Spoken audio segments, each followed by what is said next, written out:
जिल्हा परिषद कर्मचारी युनियन जिल्हा शाखा सोलापूरच्या जिल्हाध्यक्षपदी कनिष्ठ प्रशासन अधिकारी दयानंद परिचारक यांची एकमताने निवड करण्यात आली आहे।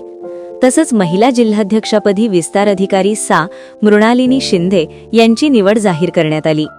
ही निवड महाराष्ट्र राज्य जिल्हा परिषद कर्मचारी युनियनचे राज्याध्यक्ष बाबूराव पुजरवाड यांच्या अध्यक्षतेखाली 20वा सभागृह येथे झालेल्या जिल्हा कार्यकारिणी बैठकीत करण्यात आली।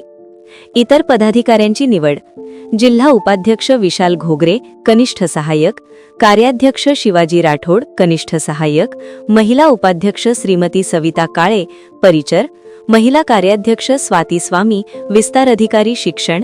निवडीनंतर पुणे विभागीय संघटक डॉक्टर SP माने यांनी मान्यता देत नव्या पदाधिकाऱ्यांचा शाल व पुष्पगुच्छ देऊन सत्कार केला। उर्वरित जिल्हा व तालुका कार्यकारिणीची निवड अध्यक्ष व सचिव यांच्या नेतृत्वाखाली लवकरच करण्यात येणार असल्याची माहिती यावेळी देण्यात आली।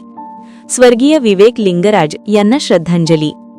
बैठकीपूर्वी स्वर्गीय विवेक लिंगराज सहाय्यक प्रशासन अधिकारी यांच्या छायाचित्रास पुष्पहार अर्पण करून त्यांच्या कार्याचा गौरव करण्यात आला। त्यांच्या विचारांचा आदर्श ठेवून संघटनेचं काम पुढे नेण्याचा निर्धार व्यक्त करण्यात आला। कर्मचाऱ्यांचे हक्क आणि आत्मसन्मान अबाधित ठेवू। नवीन जिल्हाध्यक्ष दयानंद परिचारक यांनी मनोगत व्यक्त करताना सांगितले की निपक्ष, निस्वार्थ आणि निर्भीडपणे सर्व कर्मचाऱ्यांचे प्रश्न सोडविण्यासाठी प्रयत्न करू। कर्मचाऱ्यांचे हक्क आणि आत्मसन्मान जपण्यासाठी संघटना कटिबद्ध राहील।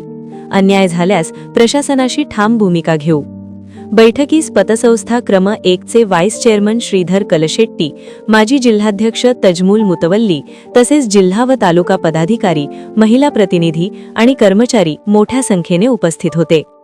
सोलापूर जिल्ह्यातील कर्मचारी वर्गासाठी ही निवड नव्या नेतृत्वाची नांदी मानली जात असून येत्या काळात कर्मचारी प्रश्नांवर संघटनेची भूमिका अधिक ठाम आणि सक्रिय राहणार असल्याचे संकेत या बैठकीतून देण्यात आले।